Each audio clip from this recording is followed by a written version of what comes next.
mess anything up. That's right. And speaking of Twinkies, good morning. My name is Chris Caius. I'm chairman of the Administration Committee for Kane County, and I'm calling this meeting to order Wednesday, May 11th, 2022 at 10 a.m. Can I have a roll call, please? Martin, Present. Berman, Berman's here. Davis, Davis here. Ford, Board President. Here. Gums, Gums here. Hurog, Shepro. Yes, Caius present. we have a quorum. Okay, quorum.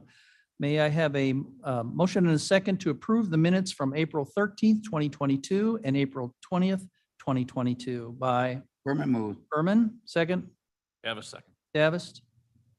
Are there any changes or modifications or additions? Hearing none. Roll call, please. Berman, Berman, yes. Davis, Davis, yes. Ford, Yes. Bros, Yes. Gums, Gums, yes. Martin, Yes. Pius. Caius, yes. Yes. Motion passes. We have I don't have anybody here from finance, finance reports. The financial reports are attached. Is there any public comment? Anyone online? We don't have anybody listed. So no public comment. Facilities management. Our executive director's report, Mr. Roger Fonstock. Lead on, Mr. Fonstock. All right, Blair, we got the presentation portion. It's fine. So.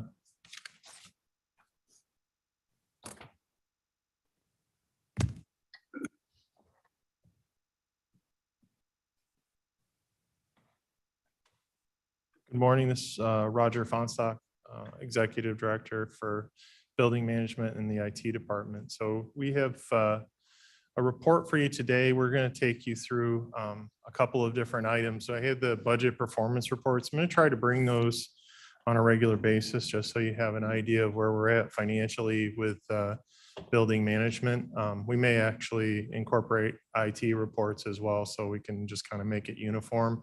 But for now, because we're new to building management, we're trying to give you an idea where we're at financially. Maintenance, budget challenges, similar to last month, where we're at percentage-wise as opposed to the percent of the year. Staffing and hiring challenges. And then we have some action items that we're going to go through. And then finally, just a quick discussion about the demolition of buildings and where we're at with some of that. We also have Jason Dwyer from White and Company, who's going to be talking about the planning and assessment reports. So we're going to try to get through our presentation and get through Jason, then we'll get to the resolution. So that's the order of the day, I think. This is the budget report for building management. This is a budget performance report. So we're at 5 months, 41% of the fiscal year. And you can see down the right-hand side, I tried to highlight it in kind of a red color. There's a few line items that are exceeding what was budgeted. Some of them are due to timing of the fiscal year. I don't think there's anything too terribly alarming in those. As you draw down to the end of the right-hand side, you'll see you're at 41% of the year, 33% spent for the year, which indicates that you're under budget at this point in time in the year. That could be because of timing. Some things happen early in the year, some things happen late. But at this point, I don't know that there's anything that I would necessarily throw up a red flag. The personnel services and salary and wages is a large component of the budget. If you look at the bottom middle, there's highlights. You get 36% of the personnel services for the year and 41% of the year done. That's on a relatively large amount of money for wages. So that makes the averages lower because we're underspending on personnel. We don't have a full complement of people working in the department right now because we have vacancies. Contractual, some buildings are over, some are under, average is 33%. Again, some of that's timing. We have some repairs that are done early, some done later in the year. Sometimes it's not predictable because they're reactionary types of things. Commodities are also a similar issue, but they're stable. All of those under 41%. So 33% of the $6 million budget, has been spent to date. 4,103,000 remaining, 8% under budget, which overall for 2022, if you had a even expenditures over the year, you're under $486,000. So for personnel alone, you're 5% under as well. So, which is good, but at the same time, I would equate spending money to getting work done. And so those work and correlate directly, right? You spend more work, get more work done, spend less money, get less work done, maybe. I don't know. So, in terms of capital, same type of thing. We're way under expended on capital. A lot of the capital projects were deferred during kind of I call it the interruption of service or the disruption that we had in administrative leave and some of the other things that were going on. We're trying to pick back up on capital projects, but you'll see in there that we have considerable amount of money left in capital. There's a column to the right that shows you the 15%. And then this number in here is the budget less year-to-date expenses. So you budgeted 6.5 million and you have 5.5 million remaining in the capital budget. And we'll explain a little bit about that in the next couple slides about capital program initiation and what was in the capital budget, and then how we want to handle some of those things with capital program initiation. So if you look at anybody have any questions about the finances at this time? I guess I'll stop there for just a second. I think the overall message is good. Gums, I have a quick question. Madam Jones? Thank you. I'm just wondering, with our expenditures going forward, the cost of goods is going to be going up. So I just want that. I mean, that's going to be a huge issue, right? Well, we kind of have yet to see, the direct impact overall, but I would say, planning for 8% would probably be conservative. And Okay. I've seen things that are even higher than that, depending on what you're buying and what the costs are. We saw some interesting, fee increases. We'll talk about it when we get to the waste management, refuse and recycling.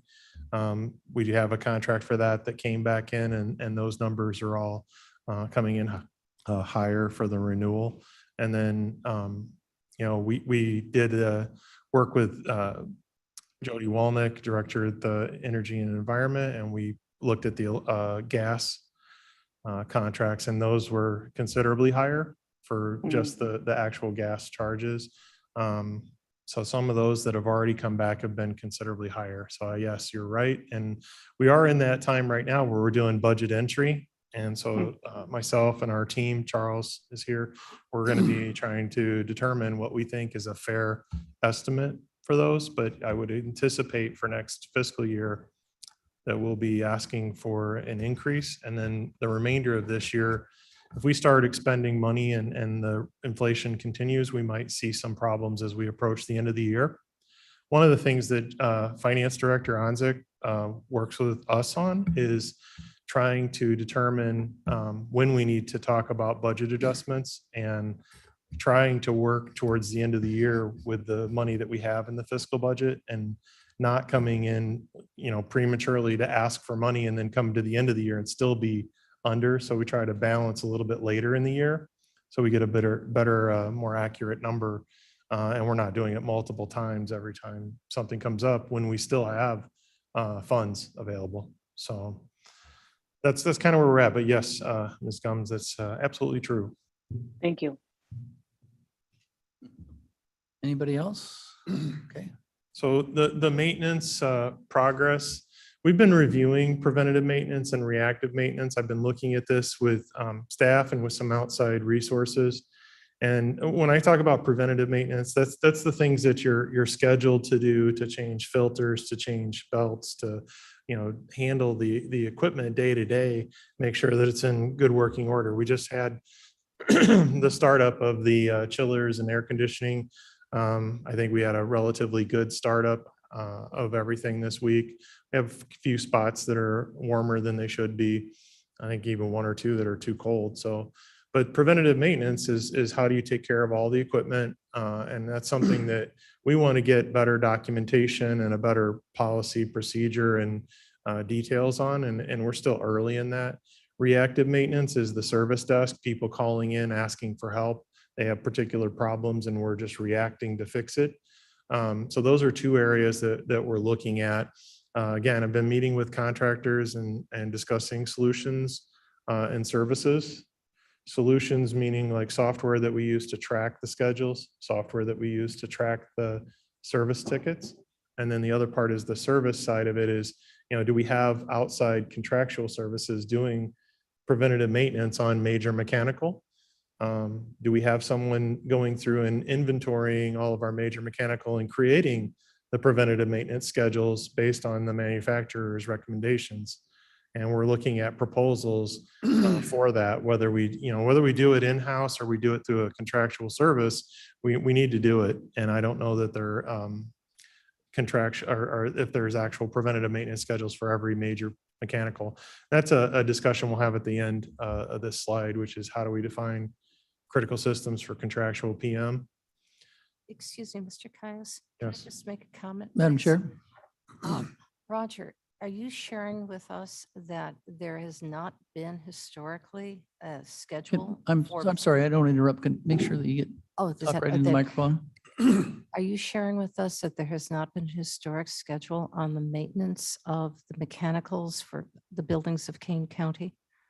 I would say that it is hit or miss kind of thing. There are some major mechanicals that they have, documented maintenance schedules for, and then some that we don't have really good records of what's been done or what, the other part of preventative maintenance is not just saying you have a schedule and that schedule's executed, it's quality control. Who goes and verifies that the staff that was supposed to do it did it and reviews it? So there's some follow-up and some other things. And, whether that is something that's an oversight or if it's just programmatically, we need to have someone do the review. So you talk to the maintenance staff, you say changed all the filters on the air handlers or air units.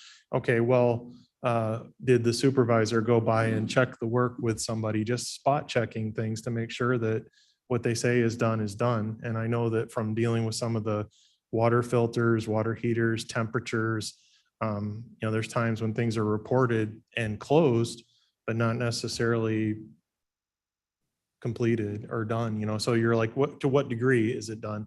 But yeah, I think the preventative maintenance schedules need some significant work, and we need to define what types of major mechanical require contractual PM, because we don't have the staff to handle or manage the system. And so, you can have someone from staff looking at something and find that they're not equipped or trained to work on it. And then they immediately refer to a contractual service. We're just saying in the preventative maintenance side of it, it would be good if maybe the certain dollar value of equipment has contracted PMs. So if it's over $30,000 piece of equipment, maybe we need to have a contracted PM done on it at its regular scheduled interval. And one more question, please. Okay. When the staff goes out, the workers go out and do the maintenance, and you want to ensure that that maintenance has appropriately been done, can we put cameras on there? Is there a way electronically to make, just to document it so that it's a little easier? And not Yeah. being invasive or So- big brother, but just so that the workflow is a little easier. There is a system for doing the facilities management and the PMs. And we actually have a system that's there for doing the scheduling. It's there. I don't know that it's fully populated with all of the information that's needed. And then the second part is, is it executed and followed up on? So, some of that is staffing, some of it is, just I would call it mentoring or minding the information system. If you look at some of the facilities management systems, they're very comprehensive. The one we have can do exponentially more than what we use it for. So, and then it's okay, is it because we don't have the people managing the system? So the system's supposed to keep track of all this, but if we don't have the right people, putting the data in, updating it regularly, doing the verification of things, and it can be daunting. I mean, it's a lot of data. You have a million square foot of buildings, 30 buildings. Each one has all these systems in them. So you have, checklists for each piece of equipment that somebody has to go through.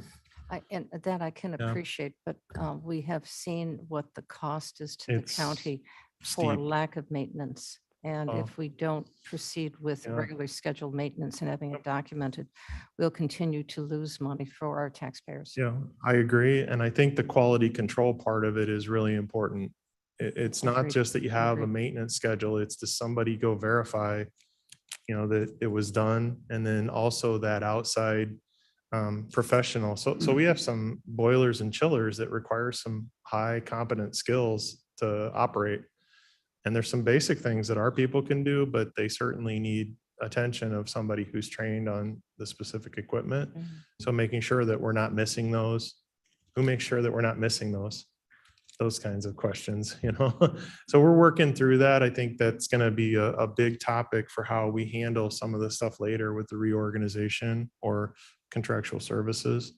Mr. Davis, did you have a question or comment? Question or comment, Davis here. And I think you've referred to it already, Roger.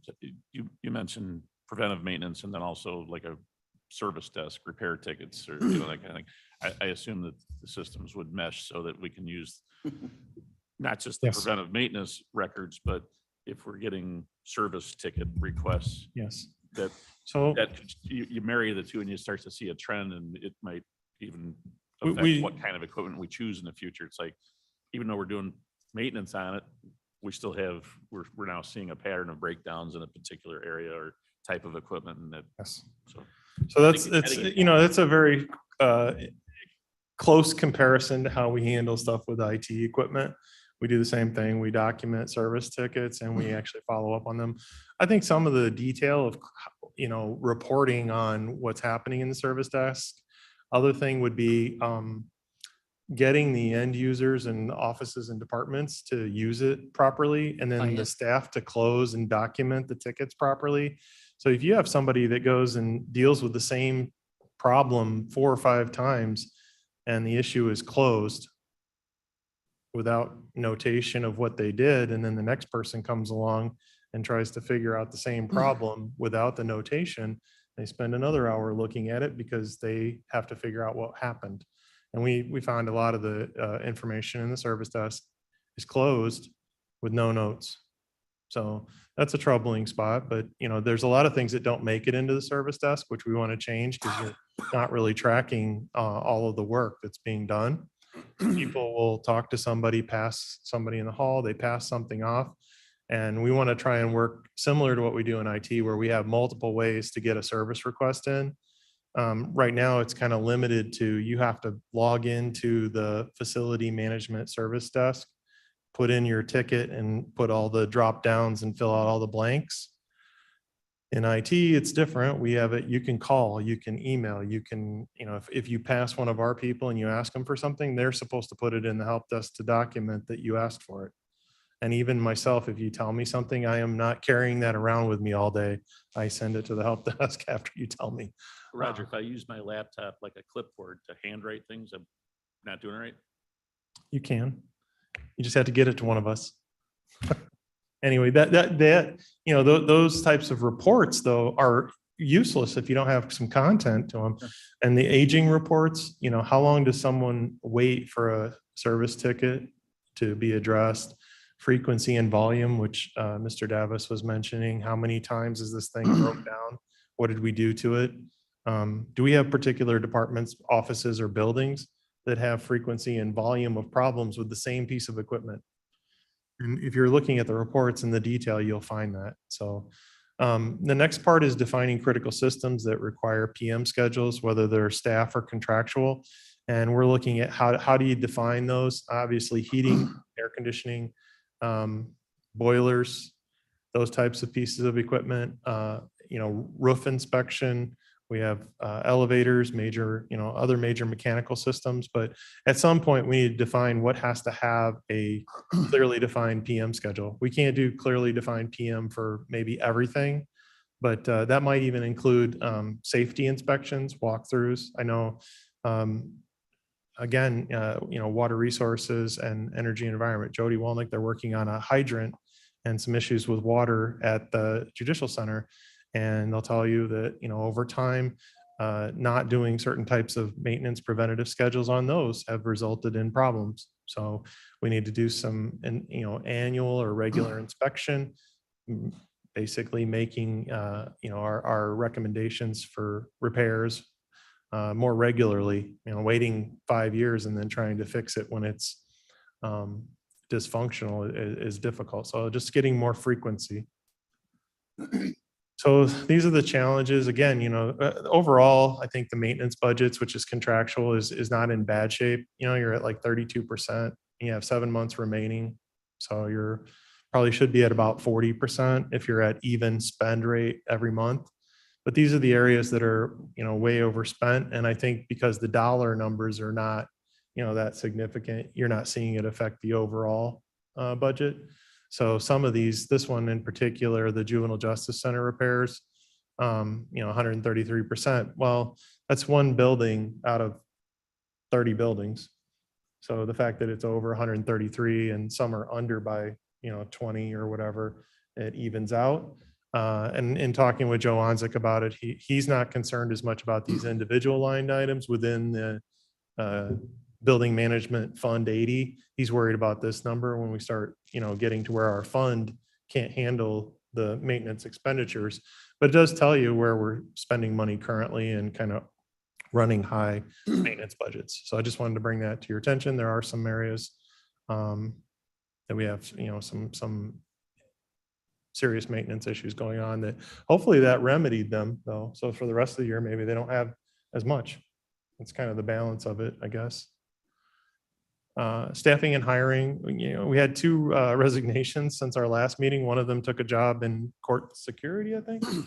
And the other one was a person who was on FMLA and decided that they needed to resign and continue to care for a family member. So the positions were a maintenance tech, and that's the one that went to the court security, and then the executive administrative assistant. So right now, we're trying to hire, or we need to hire qualified staff. We have 8 vacancies right now, which seems like a lot. I think they had 6, last month. Now we've lost 2 more. So, and that's out of a staff of roughly 25 people. So it's a significant amount of people. Again, the average building management salary, is $50,000, $51,000. Industry average for just the maintenance tech is 54, and maintenance engineer average is 74. So bringing on staff's been, difficult, especially in this last month, just the transition of everything, trying to figure out where we're at, as opposed to bringing people into something without really understanding a lot of the problems. We do have some overtime that's being spent, in particular the jail, which was moved under the sheriff's staff. They've had some issues as well with staffing things. So we have people working overtime, crossing over and helping in the jail.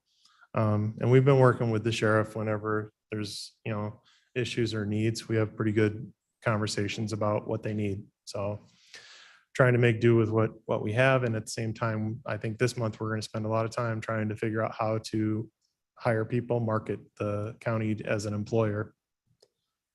So in the packet today, there's a resolution. We're really authorizing 4 new positions. And I think the 4th one, I think we can handle that with just a personnel action form. So you don't have a resolution for that one. The director of maintenance, which was the division of the maintenance roles between the Judicial Center, the Government Center. You have about 1 million square feet of buildings. And right now, I think I showed you in the previous org chart, it all funnels back to one director of maintenance. And what we'd like to do is build 2 crews of maintenance people, one for the Judicial Center campus, one for Government Center. And then we'd like to staff that with an equal, amount of maintenance engineer and maintenance technicians and custodial. So the second position in there is an office manager. One of the things that we've been looking at is between accounts payable, accounts receivable, payroll, dealing with the contracts, bids, RFPs, all of the things that have to be done in that office. I think that that's one area in which they need a better business manager over it. And we're recommending that. I think another question we have is, the trajectory or the long-term plans for building management, whether some of that could be, worked on in concert with the IT department under a business office or also with finance. But we are looking at someone that can help manage the office, which has a tremendous amount of contracts, purchasing, accounts payable, and payroll over time. And then the last one, we have a maintenance technician, which was the additional maintenance tech for the workload at the Judicial Center. And then converting the administrative assistant position to a business analyst for our office management group. I think that's just a personnel action form, changing the title, but using the same dollars and compensation. So we're not asking for a new budgeted position. So that's not in the resolution. The only reason why I'm asking about this is the previous employee resigned and we have the vacancy. And I think rather than hiring an administrative assistant, which really reported to the executive director and was more of an administrative assistant to the executive director, we in the IT department have a business group that handles all of our stuff. We don't do it with individuals. So we have a business group that handles all of our administration. I think this person would, and building management would fit better if we had more business analysts that deal with accounts payable, deal with the payroll, and deal with contracts and payments. An administrative assistant sounds nice, but honestly, I will tell you, Charles and I, we hand off all of our stuff to our business office and let them work through the details. And I don't know if having an administrative assistant would help us as much. I'd rather have somebody in the business office. So we have the rehiring of 8 vacancies. We talked about wage increases. We're still reviewing that for retention and hiring. There was some discussion about, pay equity and some potential for dealing with pay equity. I know that involves the ARP and some other things that are yet to be discussed. So we're still reviewing that. We are not asking for any of that at this time. The increase to the salary and wages budget based on the changes we're requesting would be $374,000 for the year. And it also increases the benefits by approximately $100,000 for the 3 positions. We have 50% of the fiscal year left, or 6 months at the time when we hire. So we're projecting, $237,000 difference for the net remainder of the year. And I think Joe calculated it out even in greater detail. This was just my rough averages. Right now we're 8% under budget overall. So we actually could absorb this anyway, but because it's payroll, and I know the county doesn't like to see contractual commodities used for payroll, we're asking for the payroll adjustment from payroll expense from the reserve fund. So you'll see that in a little bit with the resolution. But again, next year, if we were to continue with the 3 positions, it's $474,000 for 3 salaries plus benefits.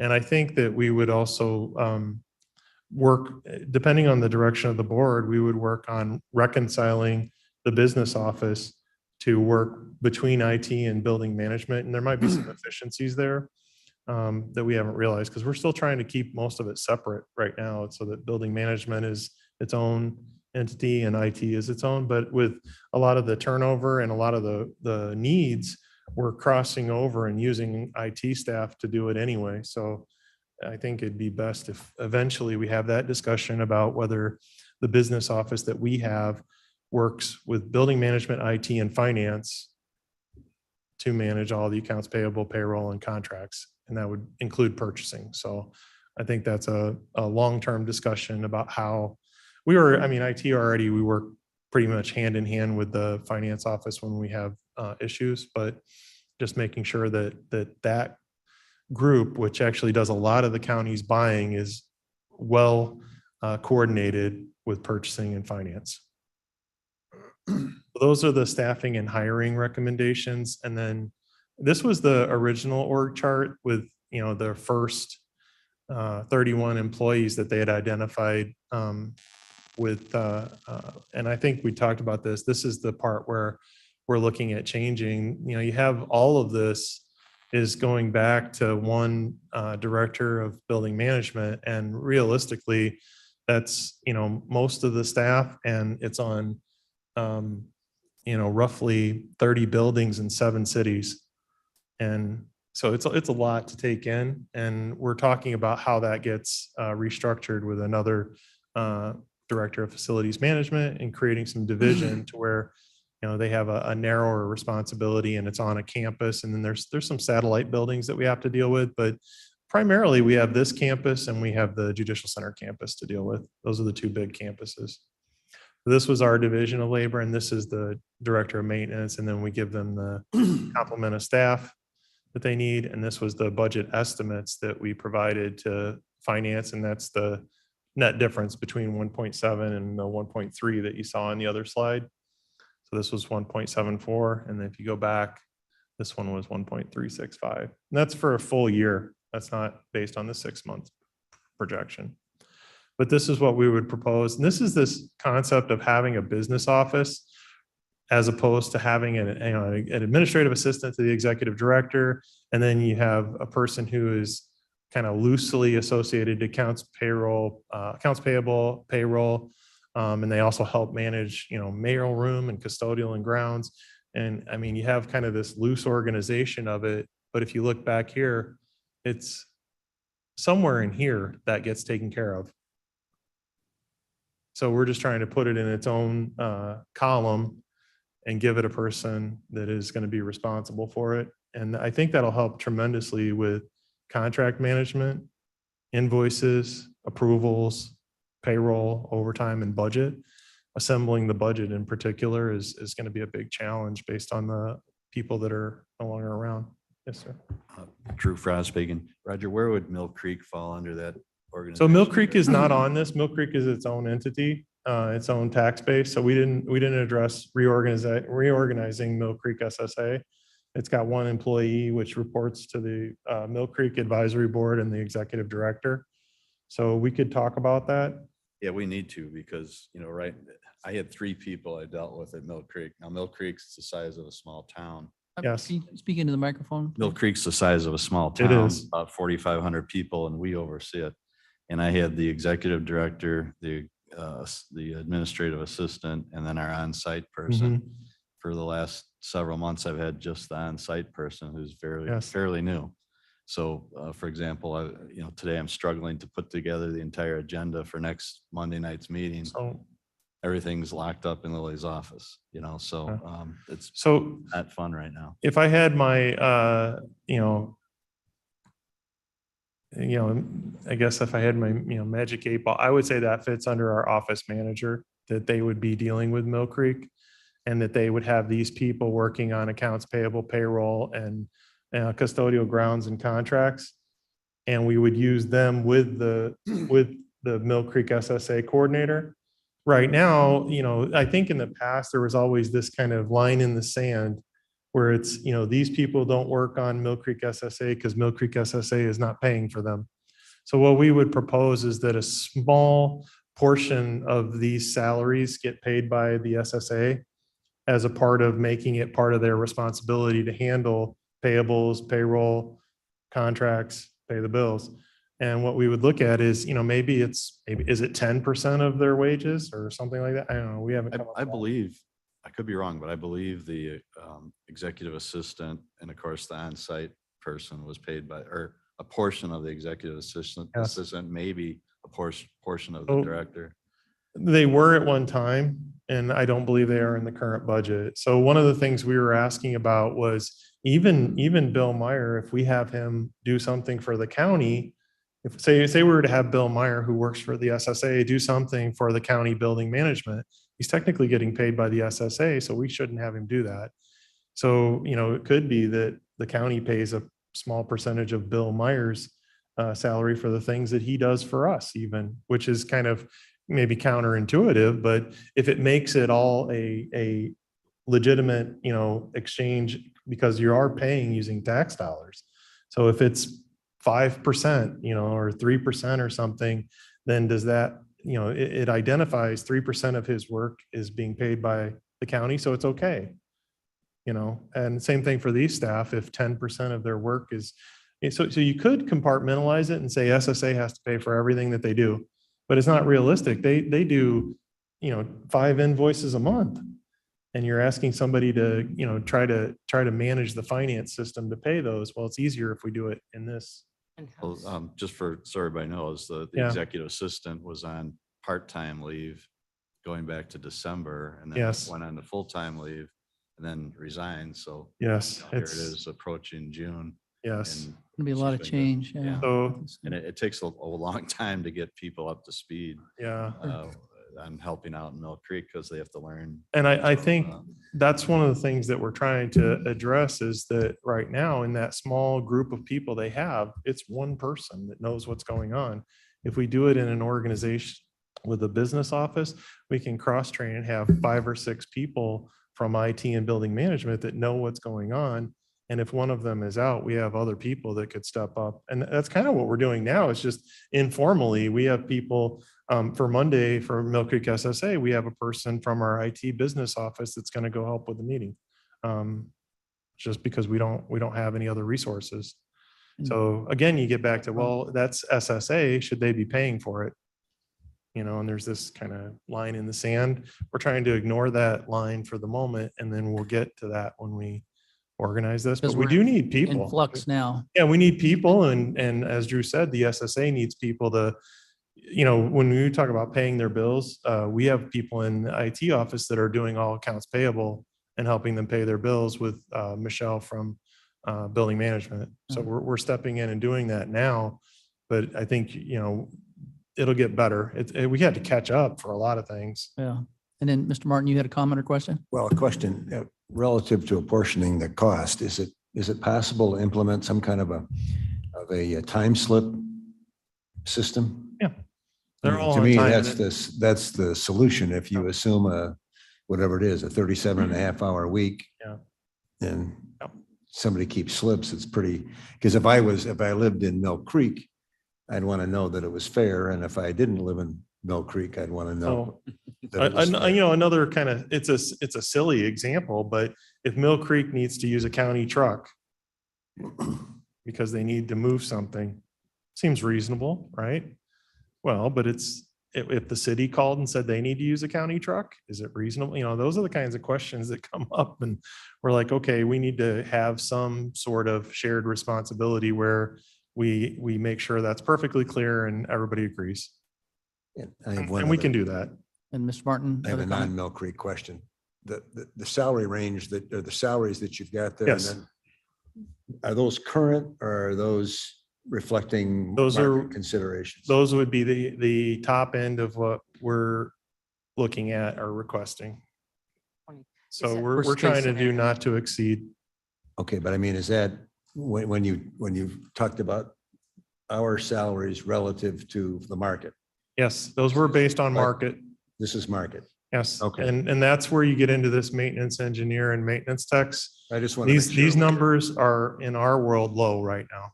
These two, 65,000 and 80,000, these two are low. I will tell you. Okay, So that's our target. And then these up here are actually relatively close to what's existing. okay, thank you. So, I can't see that, but I'm assuming you're going up and down on the pay scaler. yeah, it's the top on the right-hand side budgetary example. Those, that is the salary of the executive director. Director of maintenance is right in that neighborhood, 95 to 100. And then director of capital projects is in that 80 to 90 something range. And then office manager, maintenance engineer. Mr. Davis, did you have a question, comment? I guess more a comment or observation. I think this is a really great illustration of something that we've probably all been aware of for many years now, which is that IT touches every department, every effort we make anymore. And it's been advancing that way steadily year over year. So to me, this makes a lot of sense, is that, this is what the structure looks like moving forward, because IT, in fact, is part of all of the efforts that we have. And I think this is just sort of the beginning. Fungus. I suspect that Roger alluded to it once in there, but didn't highlight it, which is that, yes, there's a $400,000 difference there, but if we embrace this approach, I suspect there will be some savings, some efficiencies that will arise, and we might be able to close that gap a little bit. But I think this is what it looks like moving forward. Okay, Madam Chairman, do you have a comment, question? There we go. Thank you. Roger, I'd like to talk about under the organizational chart, your custodial and grounds. That would be under your office manager. Yes. I'm curious why, because we have director maintenance 1 and director maintenance 2, or 1, 2 different ones. Sure. And I assume that 1 would be based for this campus and the other one for judicial. Why would you burden the office manager with cutting grass? That is contracts. They're all contracts. Just the contracts. It's all contracts. We don't do any of the I'm work fine. ourselves. Yeah. So they Just need to, paper. get the contract ready. And you know what the problem we have with custodial is, the same person that pays bills and does payroll is actually trying to coordinate whether or not we have the custodial staffing people in the buildings. So if somebody doesn't show up in the morning, that goes to the same person that does payroll, does accounts payable, does the bills. And there are days when like getting custodial in order is a full-time job. I mean, just trying to get, last week we had an inspection being done, and they had to pull custodial from places because people weren't showing up. So we were short, and they got 3 people on this week. In order to do custodial, they have so many background checks and employment checks. It takes us days to get somebody in. So if somebody just doesn't show up, it turns into a week-long, hey, who's taking out the garbage today? So it's an interesting management issue. It's not a, so sometimes the people on the left, the 2 custodial people, those are the people that kind of do the fill in, move the chairs. Hey, this needs to be cleaned up. The other ones are contractual that are doing the routine, change the paper, change the, the garbage, vacuum. Yeah. It's actually quite an interesting operation. Mr. Martin, did you have a comment, question? If we're offering opinions, I'm totally supportive of this. And to Mark's point, it's an increasingly, I think it's a fiction to separate IT from building management. I mean, everything we do, everything the 2 departments do is absolutely interrelated.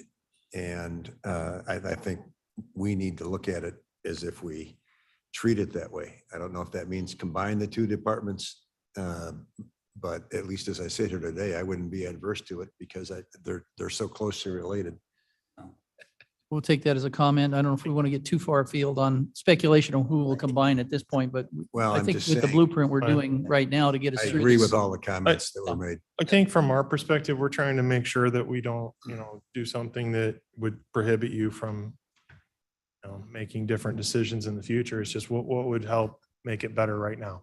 Get And us through this, fastest, yes. fastest we can Fa- make it better. Fast would be good. So, Then in a narrower environment, yeah. I concur with the recommendation. And we are going to be putting IT staff, in play with these things as well. We already are. So, there's the kind of synergy and combined effect of having other people. Charles, is helping with this, and we'll have other people from IT that are experts in dealing with like service desk. How do you handle a help desk service desk? We have one of the best, around Chris Hemeseth and John Zakozik.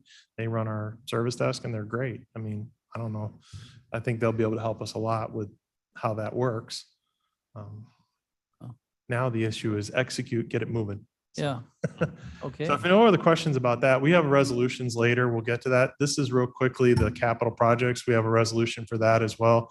This is what I showed you last month, and this was the list of capital projects and kind of priorities. This is what we started with and what was a part of the capital program at the time that you approved the budget.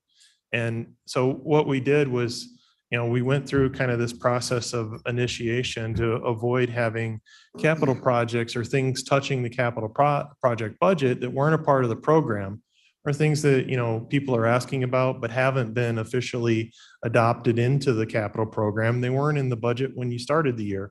So how do they get into the program? And I think that's something that we wanted to look at and figure out, how do you officially or more formally say, it's okay to spend capital dollars on these things, and this is what we want as a board. So we formulated that into a resolution, and then we added these projects, the landscape and fence for the solar project, which was fully discussed and disclosed. It just wasn't in the list of projects. I don't know if that was timing or what, but we want to make sure it's recognized and approved. The government center, we have the creek stabilization that we talked about. It's just down the hill here. We are putting $30,000 of capital towards the study and hopefully the remediation effort. Judicial Center Courtroom renovation project. This was the courtroom that the chief judge presented for remodeling the multipurpose room into a courtroom for the Safety Act. This one was something that we were trying to work through to see if they wanted to budget reserve dollars for. In talking with Joe Onsick, we're sitting with $5.5 million in the capital budget, and a lot of kind of, you'll see them, they're line items that are not specific to any particular project.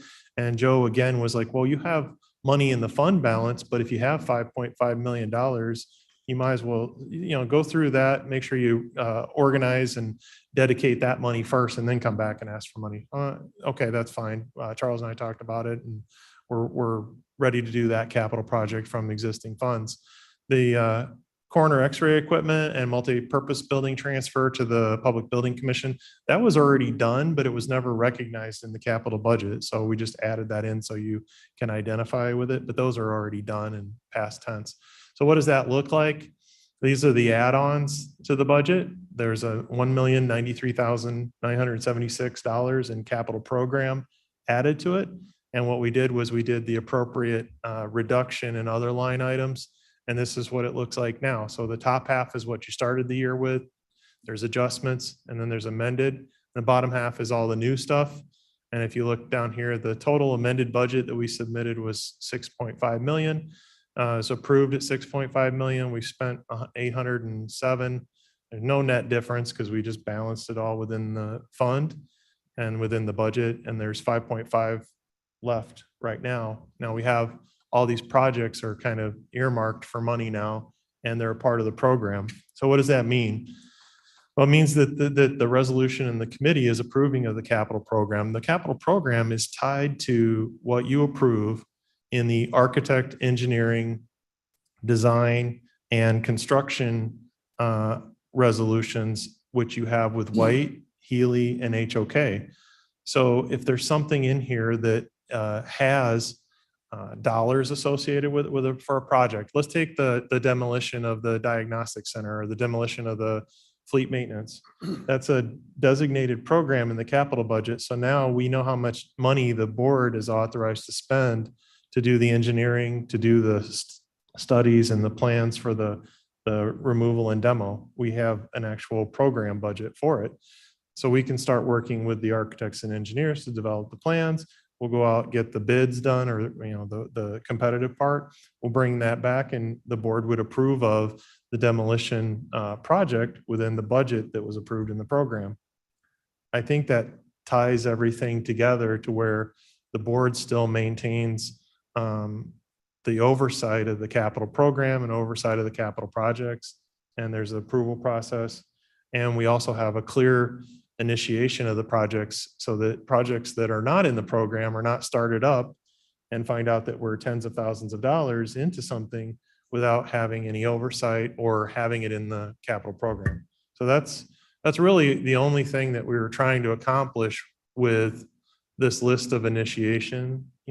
What does it take to get it into the program so that we can work on it without, finding out months later that someone is surprised that this was being worked on or being done. But this is the list of capital projects.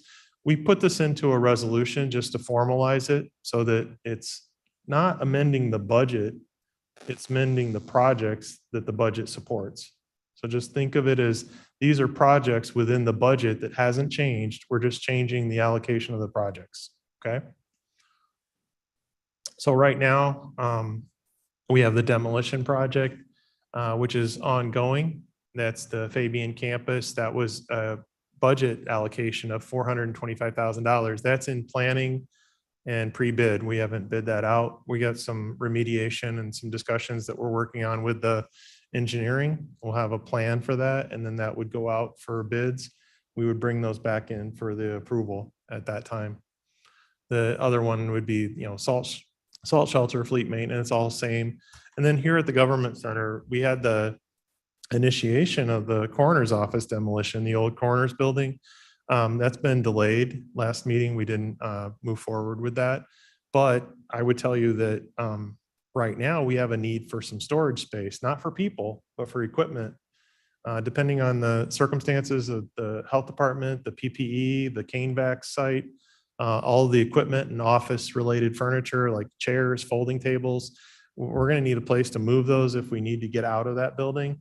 And the area in the coroner's office, while I don't know that I'd recommend putting people in it, storing a bunch of chairs and tables for a period of time might be a good use for now. But that's up to the board and committee. We haven't had a discussion about the actual scheduling demolition. Did you have a, Mr. Davist? Comment? I don't know if this is the most appropriate time to muddy the waters but with Roger's presentation, and I saw a reference to master plan and Jason sitting here ready to talk to us. I think it's perhaps long past time to include in this discussion the concept of master plan and build out at the Judicial Center campus and take some serious steps forward to initiate that process. It addresses many of the things that Roger's pointing out to us here. And we have funding possibilities available to us, including ARP money, including bonding capacity, rates that are now changing a little bit, but still historically low. And I think it's got to be pretty clear to us all by now that we will continue to have needs that will grow. Our population will grow, our space requirements will grow. And fortunately, we had, some folks that had the foresight to give us space to do it. It's languished long enough. So I'm hoping that as we move into this approach that Roger's presenting to us, that almost immediately becomes part of our discussion.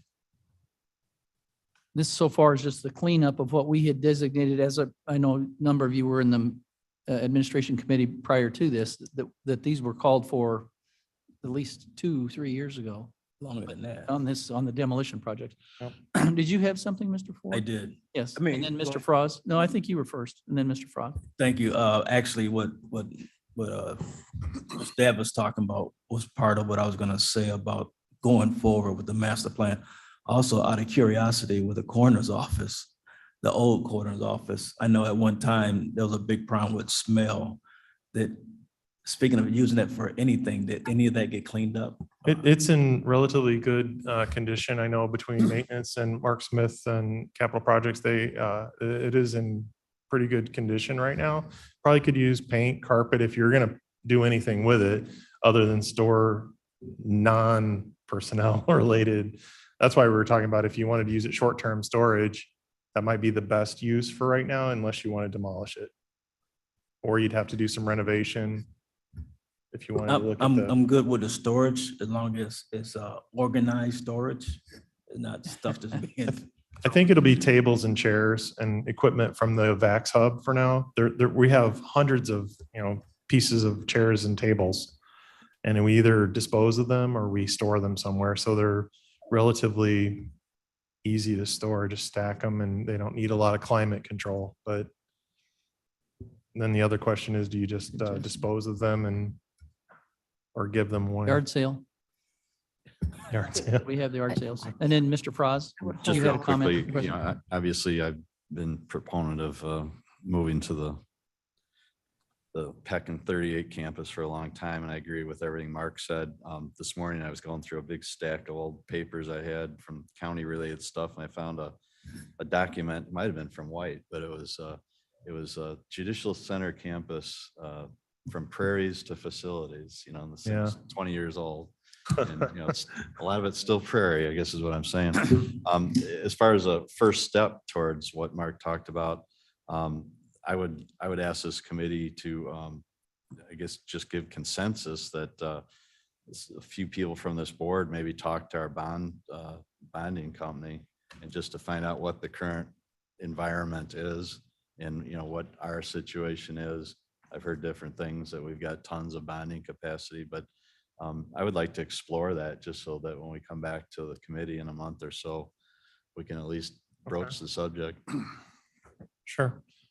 If you think that's appropriate, do I have I think it is. I'm all for investigating without actually having taking any action from. Yeah, I don't think it hurts anything. Yeah, okay, so from the board, I'm getting nods. No one objects to that. I think then That by was- consensus, That was the first thing we Okay. did on the multipurpose building. And that shouldn't take too much No, out of we our would time, work because with- you got a lot of stuff to do, So so. we would work with Joe Onzig just to Yeah. ask, for a quick understanding of our position as far as, Sure. issuing bonds. And then, Madam Chair, did you have a comment? Yes, I do. And I don't know if it's appropriate for this committee or not. I have expressed a concern about the location of potential government campus on 38, because that facility would be located in the city of St. Charles, and our county seal is clearly here in Geneva. So it's a legal problem. I guess, sorry, for us speaking, I think it would be in unincorporated King County. I don't know. It's in St. Charles. I mean, the water, electric. Well, the water is provided by St. Charles, but I always thought we were unincorporated. The lots, the parcels are all unincorporated King County right now. They're in the boundary plan for St. Charles and Geneva is Britcher Road. But I would be all for annexing into the city of Geneva. I agree. I think we should all be in the city of Geneva. We should all be in the county seat. So independently, perhaps we should informally as well, just do some research on that and bring Mhm. that back so that we can make sure that we take our I'm appropriate I'm steps. surprised we haven't answered that question yet, because I know we've been discussing that Yeah. for a couple of Been s- years. It's been circling around. Yeah, that should be defined in a piece of paper. It's been discussed, I think, as the county's unincorporated, there's advantages to being in unincorporated Kane County because we are the development department. Right.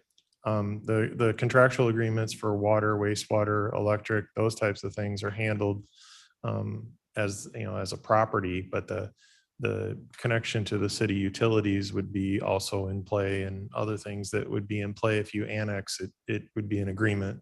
A lot of We'd have to gears come moving to, there so- in that now. And that's also an agreement, I think, there are some agreements with Geneva and St. Charles, and I think even Batavia, where they provide electrical and services in other municipalities and areas just because of the feeds and the proximity to service. So, but it's a big conversation. I would not underestimate that one. That's Mhm. We may get, Sounds like that by consensus should be part of the first That wave round. also, but that should start now. I would agree. I would agree. So John and I will, Mr. Martin, I will ask you to serve on that with me, please. okay. We'll been start that voluntold, process. I think, John. So the last slide, if I may, is about other structures. We had the old coroner's office on Fabian campus. There's still things on the campus. There's an OEM storage building, which it does have I guess the future, it could be used for storage. The sheriff's storage building, while it doesn't have any climate control, the building itself's in fair condition. There's a berm and a bunker out there, which was used for different purposes, but it's kind of an unknown at this point. The tower is a 2-year lease. And then we do have a remediation or the environmental survey that was done. And that's probably the first step in looking at the demolition on that site.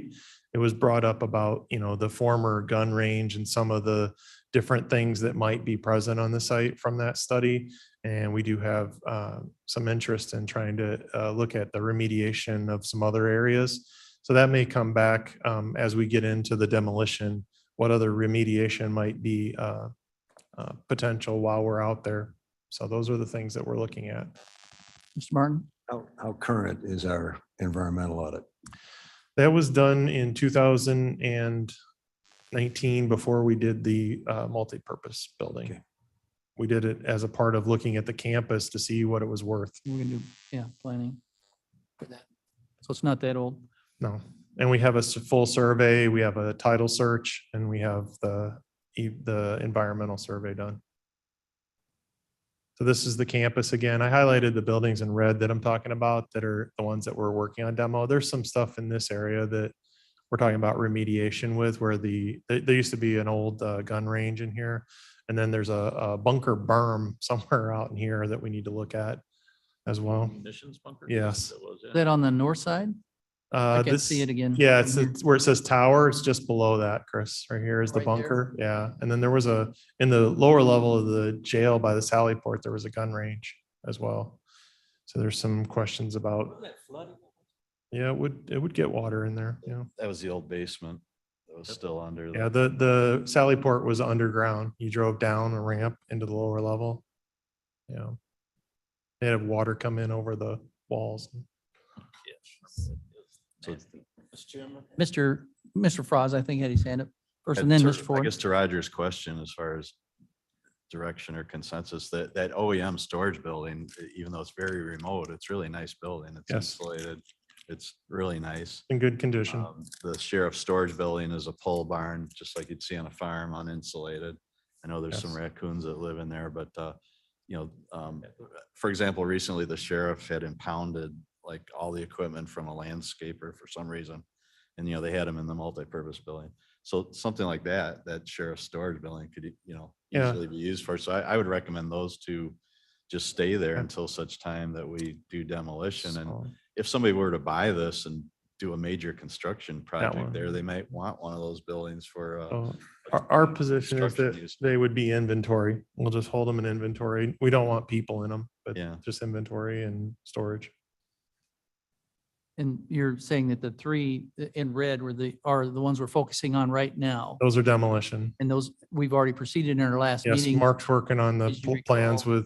with White and Company to get the That- next plan phase done, which is remediating any of the environmental issues. We have underground tanks and some other things that we're looking at from the environmental survey. So there's also, Drew, you would probably remember this, I think, just underneath the arrow where it says parking, we used to call it the pauper's grave. Yeah. There's a small- That cemetery. is convenionally on the Forest Preserve property. I Is it? understand, Okay, yeah. all right. Oh, great. Well, there you go, Chris. Yeah, but I will tell We you have that accounted for that. it's actually accessible only from this parking lot, which is on our property. Right. So I'm happy Sorry. about the forest preserve. I Yes. I would like to ask about the old house. That is a historically protected house Yes. and we can't knock it down. No. So we've talked to a group that's looking at preserving that, and I met with Mark Van Kerkhoff. One of the things that we are looking at is there's an old, like, it's not, I wouldn't even loosely call it a garage. It's a collapsing, wood structure behind the house. And they had asked us about taking that off the property when we do the diagnostic center. And Mark, as the architect and the preservation people, said it's unrelated to the house, and it's actually a hazard. It's falling down Like as a we speak. So we're gonna take that nuisance. out, and we're also talking about pulling the brush and stuff away from the house so that it's cleaned up. And then Mark Van Kerkhoff was talking about whether or not we could look at something to deal with the stormwater draining off the roof and damaging the limestone. If it's, gutters or deflecting the water. But we didn't get very far into that Well, that yet. house would not have gutters. And to put Not- gutters on a historic home from the Yeah. 1840s is completely something- inappropriate. Something to keep it, Tarping it or something, because right now the roof is no good. I think they have some kind of tarp or some They kind of do. tar. There is a tarp on it paper, right yeah. now. So Mark Van Kerkhoff, he's the architect. He was gonna be looking into it, so. So if I may suggest, excuse me, John. Well, I'm not sure, Madam Chair. This is my meeting. Oh, I'm so sorry. Would you like to ask to is. do something about that? Yes, Uh, yes. Again, I'm going to remind folks that we are focusing on the three red buildings. Is that correct? I mean, I'm not sure how much But- time we want but to it's spend here. Yes. house is For the red. three, I understand where that's at. It's not in red. it's not to be dealt, that's a red roof, I think, or a red tarp. Says old house red right there. That one. That one right there? Yeah, right, that's Yeah. red.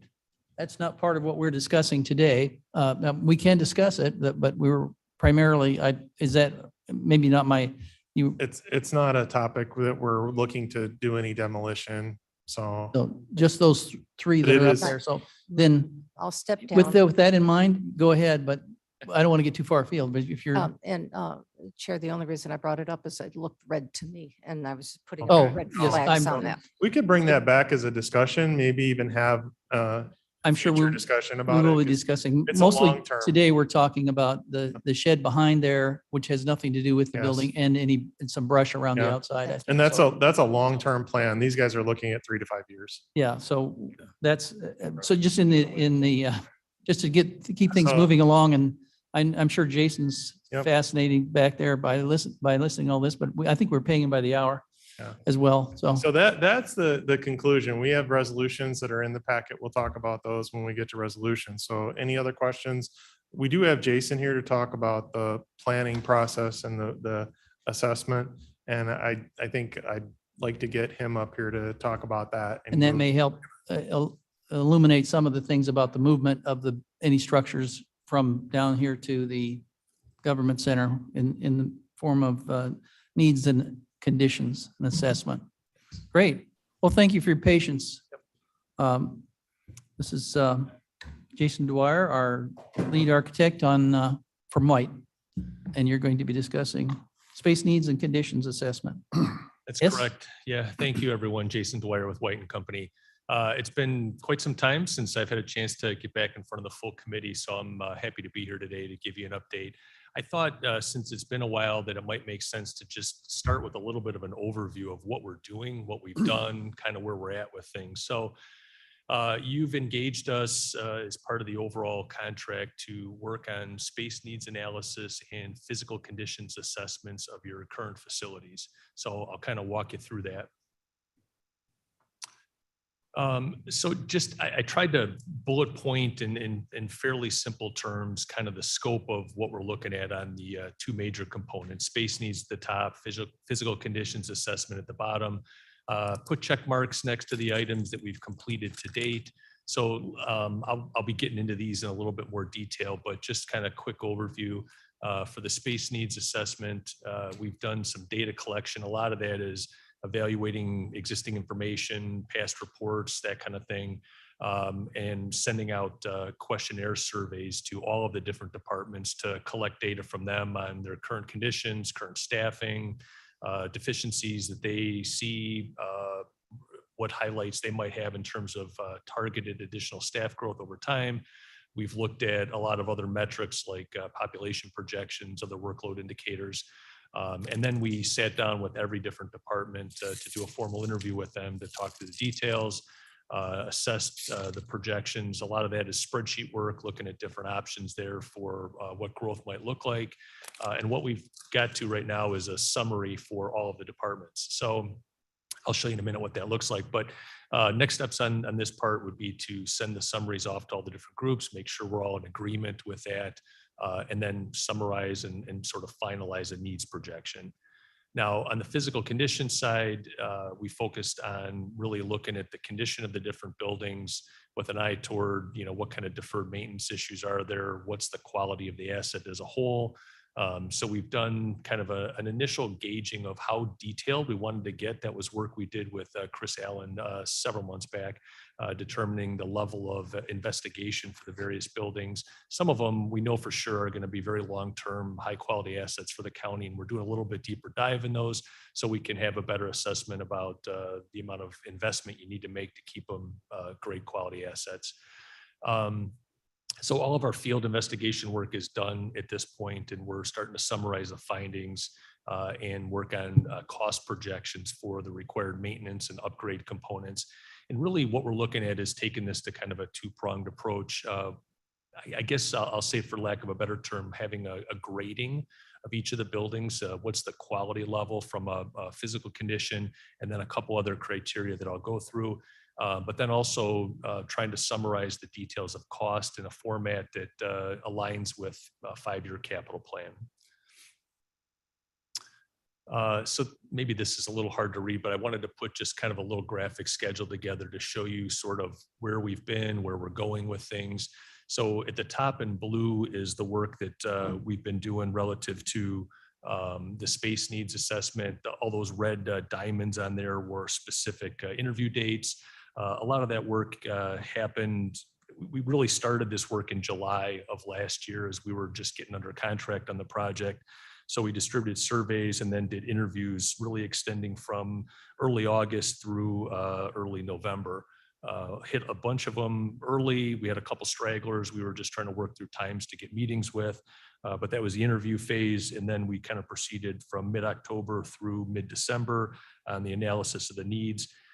Took a little gap there right at the end of the year because we refocused our energies on the purple down below, working on some of the physical conditions assessments, and then picked up again on the analysis of needs and preparing the summary findings. So the red dot that says draft report is kind of where we're at right now on that.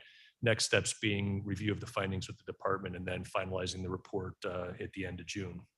So on the physical condition side, we didn't start that immediately. We wanted to get a little legwork under our belt here in terms of meeting with the different groups because I kind of illuminated some of the issues as we walked through the buildings. And then we spent some time evaluating a level of assessment to do. We actually shifted course a little bit on that midstream just to kind of reprioritize some of our focus. So we did some early field investigation on this campus here, the government campus, in November. And then came back and did the Judicial Center campus and the other buildings, really extending from January through April of this year. So we've been summarizing those findings, and then you kind of see the progression to develop the cost projections, quality of assets, and so forth, with, again, the objective to complete the physical condition assessment report right around the same time as a needs analysis at the end of June. So just as a sort of a summary of cost, when we met on this project early on, we talked about, what is an order of magnitude for a cost on this. I think our contract was assigned as kind of a blanket contract of availability for multiple services. You've engaged us for just a couple smaller ancillary services. We helped Jody and her team a little bit with some work on landscape assessments for the solar field and that, but the majority of our work's really been focused on these two primary activities. When we got together early on, we talked about a projection of somewhere on the order of $350,000 for these works, which is kind of based on work we've done for other neighboring counties, Will County being the most recent, although the first significant effort on that was back in 2010. So just kind of a summary of financials to date. We've expended about just roughly $230,000 to date on the project, and we're projecting about $105,000 remaining to get to the end of this phase of work. I'll talk about some carry-on work after this a little later in the presentation, but wanted to give you kind of a status update on expenditures for the work we're doing so far. Okay, so just again, real quick, we've met with all the groups. So I just highlighted the different departments in the judicial, public safety side, and county government side, just to kind of give you a recap of that. I think that's in your packet as well. So I wanted to give you a snapshot. I don't know if we have enough time today to get into the weeds and detail on this, but I just want to give you a snapshot of what the draft report looks like.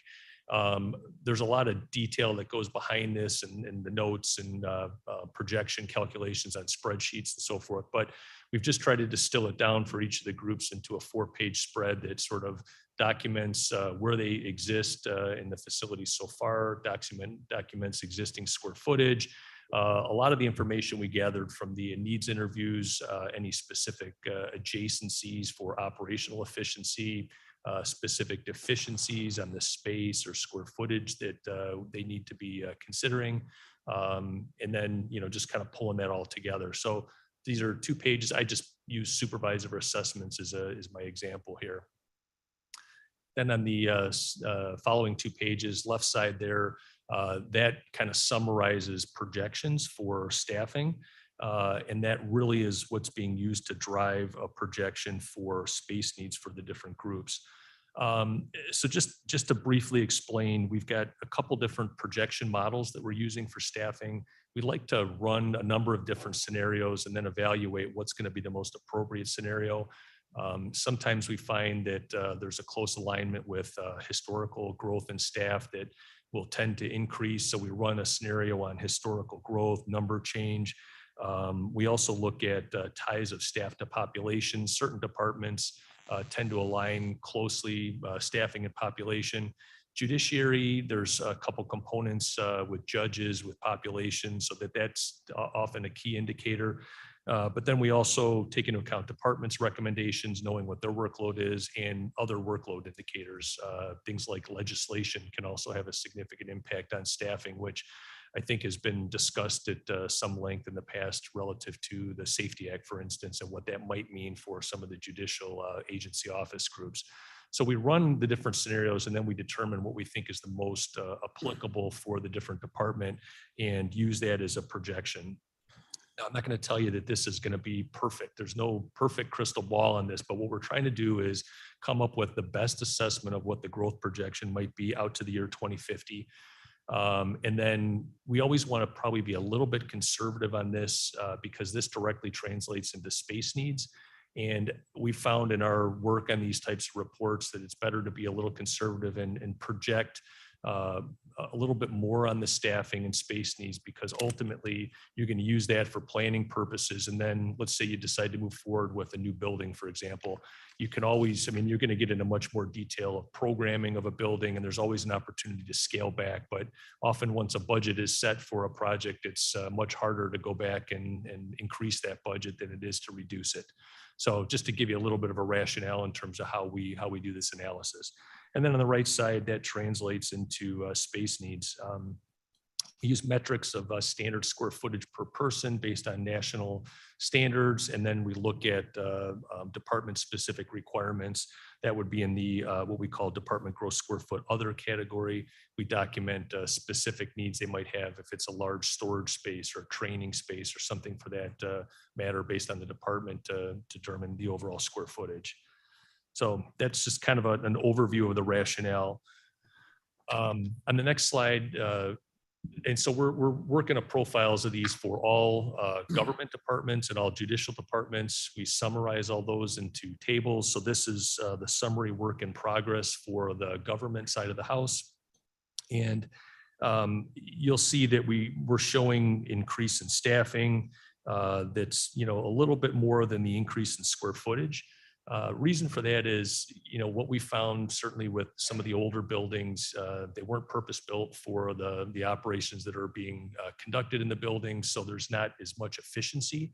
When we do our space projections, we look at it as a purpose built sort of efficient modern building, which tends to be a little bit more compact and efficiently organized.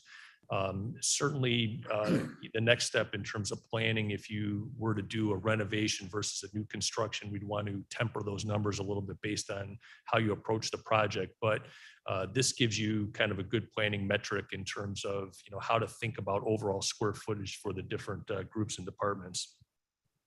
There's a couple sort of lingering items that I'll go through here in a minute that we still think may have an impact one way or the other on these. So I'll click to that next. So as I said before, working to kind of finalize the details with each of the groups here in May, and then summarize all the reports by the end of June. So the additional open considerations, and part of this was why we took a little bit of a pause to wrap things up. There's some parallel studies being done, one of which was work that the chief judge and the judicial group was doing in terms of their operational study. A lot of that really, I think, is the future of operations and other things that maybe don't have a direct impact on space needs, but we wanted to make sure that if there were items that came out of that did have an impact on the space needs, we were incorporating that. So we're still working to try to get a meeting set with the judicial leaders just to kind of confirm that there's, you know, any alignment there, or things that may need to tweak or temper the projections we're making. The other one is the health department. I know you've been looking at kind of the future of the health department, and we've collected the data with everything we know about them now, their operations now.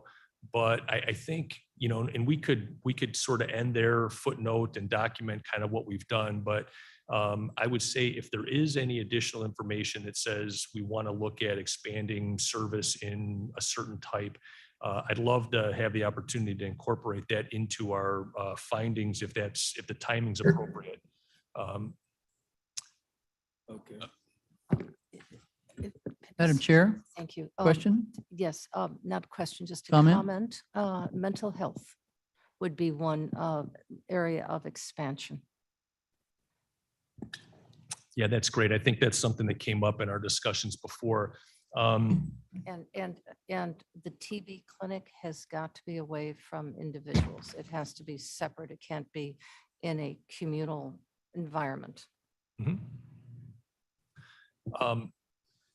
I guess, and we don't have to cover it necessarily here today, but I'd love to find the best mechanism to get feedback on that. I mean, I understand the idea of mental health component, and we have pretty good familiarity with robust mental health services. We've done a lot of work with DuPage, and that's been a big focus of theirs for many, many years. But I'd love to find the right group to connect with to try to quantify that in a little bit better detail. So maybe that's something we can follow up on, because I think that'd be a good, it's good timing now to get that incorporated into the planning as a sort of subset item, so that we have that top of mind as we're thinking about the future of the health And our department. new executive director will probably be on board for the health department. Yeah, hopefully, I think Hopefully Hopefully. that will happen. Yeah. For sure. that would assist, I'm sure. They would have buy-in on that. The building would not be built yet or Yeah. or remodeled at that point. The hire we're hoping will happen by the summertime. Okay, thank you. I guess from a timing standpoint, then, I mean, I'm, I sense the urgency to kind of, pull these things together. I think, yeah, if we can, we can probably conclude the work as we have it now. And certainly we could, once the executive director's on board, we can do a separate focus on mental health and kind of roll that into other planning work. So up to your discretion. If I may, the other one is the sheriff is looking for pre-arrest diversion and counseling. So there may be some synergy with the mental health component of a building, as well as the drug rehab center that he's looking at facilitating, as well as this pre-arrest diversion. That has been anecdotal talk, and I don't know if that is on your plan. That has been discussed yet. Yeah, we met with the sheriff, and I know that the sheriff was looking at trying to utilize some existing space within the jail at one point. I know that I think it was the last admin committee meeting, there was a discussion about maybe another building. So we're aware of the issue. So I think, yeah, if it'd be good to do a little bit deeper follow-up on that, so we can try to quantify that a little bit better and think about best locations and that kind of thing. So I'll keep that on my list of items to keep on top of. And then the last thing, certainly, we always want to be thinking about these things with alignment for energy efficiency, environmental initiatives, and your green building policy as well. We've spent time with Jody in the past, and that's certainly something that we're always thinking about, both here in terms of planning for space needs, as well as on the conditions assessment side, and things that we could take advantage of there that maybe you spend a little bit of investment, but it's got a return. because you're Return, doing yeah, energy the return on efficiency. that. Yeah. Yeah. Okay, so let me switch gears then to move over to the physical condition side. Just again, quick summary. We've kind of gone through all the different buildings. I won't belabor that. I think you're all familiar with your buildings. Similar kind of concept for each of the buildings. We're doing a summary report of findings that documents all the information we found. A lot of it's trying to memorialize the information we've collected, some of the data on the buildings, key issues, conditions that we found to be problematic.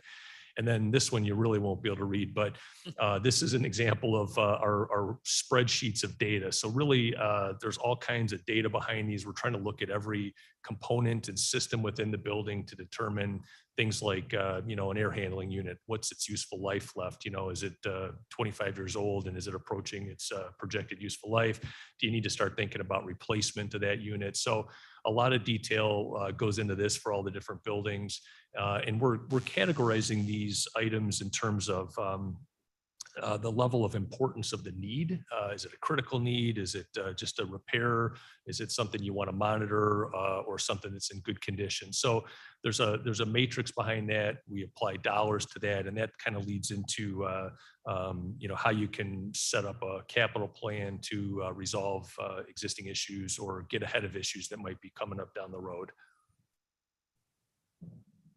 So two kind of outcomes, as I mentioned at the beginning on this, this idea of a building asset viability. So we're going to have a conditions assessment score that's purely about, what's the quality of the exterior wall and the systems in the building? Is it good, bad?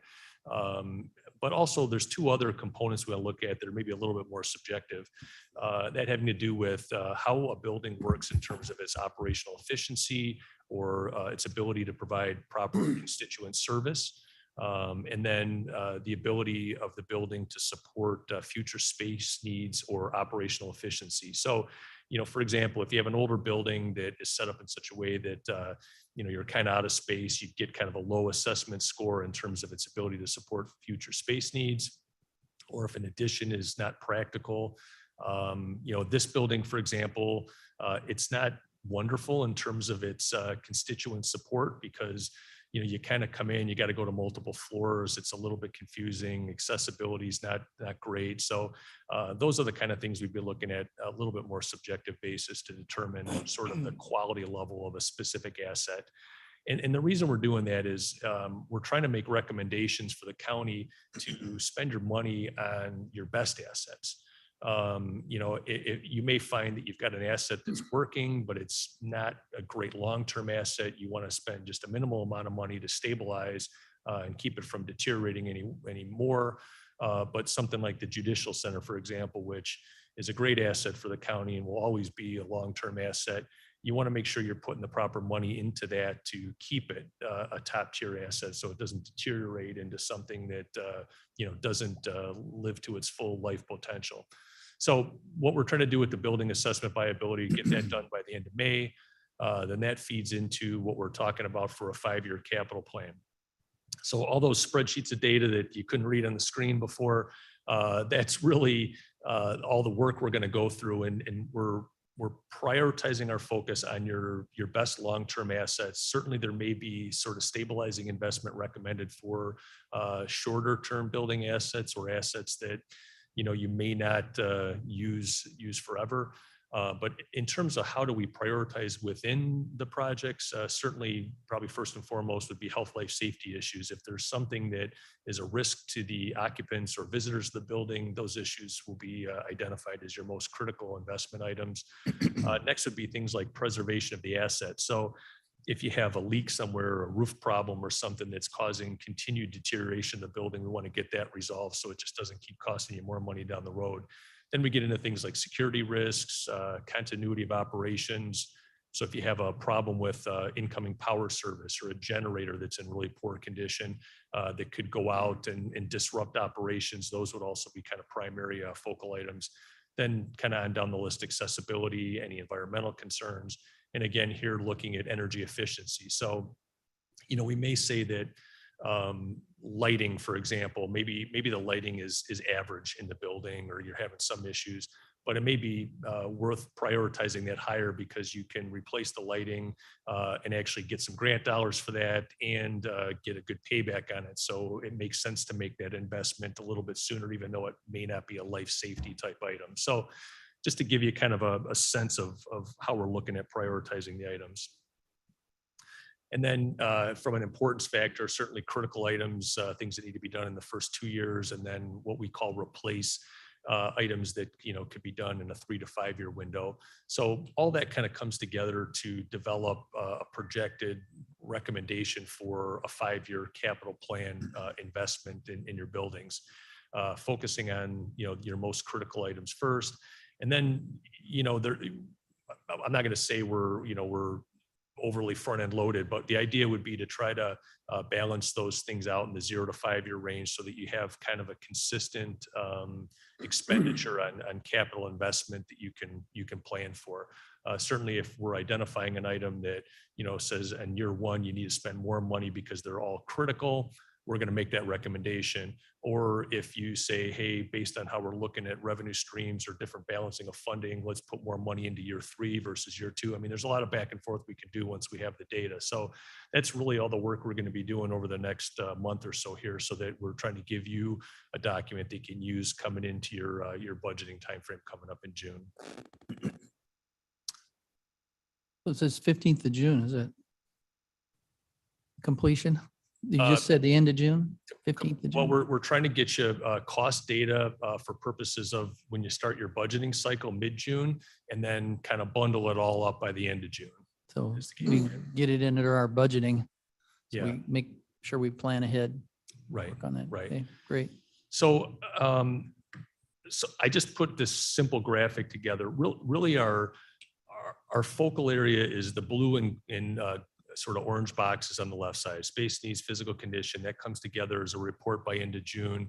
I'm showing that we're kind of rolling out at the bottom this 5-year capital plan that will be used for your budgeting, and that's the work that we're focused on to date. So the next step beyond that is, what was talked about by a couple members earlier in terms of then how to translate that into capital plans. So we'll have addressed a lot of the short-term things and preservation of asset items by the work we're looking at right now. But then the next step then is to prioritize your longer-term items, to start thinking about what does that mean toward the end goal of major capital projects. And I think it's really important, what was said earlier, to find good alignment between funding realities and the capital projects themselves. We've done a number of master plans for different counties that, because they weren't aligned effectively with funding potential, they end up being a nice book that sits on a shelf.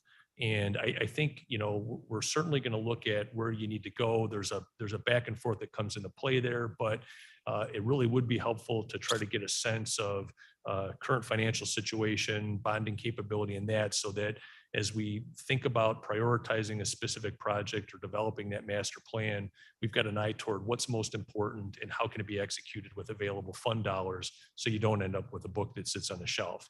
So that's really what we would project moving forward, would be working on prioritization workshops. I'll talk about that for a moment. It's helpful a lot of times, certainly going through all the work with the different departments, we kind of can identify what are the most important priorities.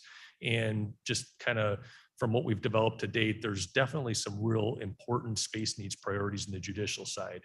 That's been that way for a little bit of time. It's continued to be more of an issue. So there's going to be an easy way to quantify what's important, but we also want to make sure we're getting the right group of leadership together to have those discussions and make sure that we've got a consensus and support for what are the county's priority items, so that you don't find yourself going down a path that isn't supported well. So I would suggest maybe even coordinating a couple larger workshops where we present findings of this report, do some sessions. We've done this before with the county years past, and prior work we've done where we got a group of key department heads, elected officials, even a couple key public members to come in and workshop to make sure that we were all in agreement on what the priorities are. So that's something to think about. We can talk about that a little bit more, but that work, I would say, could be done in July, and then we could kind of pull all that together to develop a master plan of major capital projects. I'm saying between the August to November timeframe of this year. And I think, I do have one more slide, sorry. I just kind of put that in the same graphic. So I showed you this before, but I kind of highlighted a couple extension bars, the red arrow, which really is the output of the 5-year capital plan at the bottom, and then the work of prioritization workshops in July, and then the green arrow extension, kind of a 4-month window to kind of pull together capital plan projects through a master planning process. And that's where you could address things like, potentially moving to the judicial center site and annexation, or any of those kind of things can all be kind of tackled in that time frame to make sure that it's a well-conceived and well-supported master plan. Okay.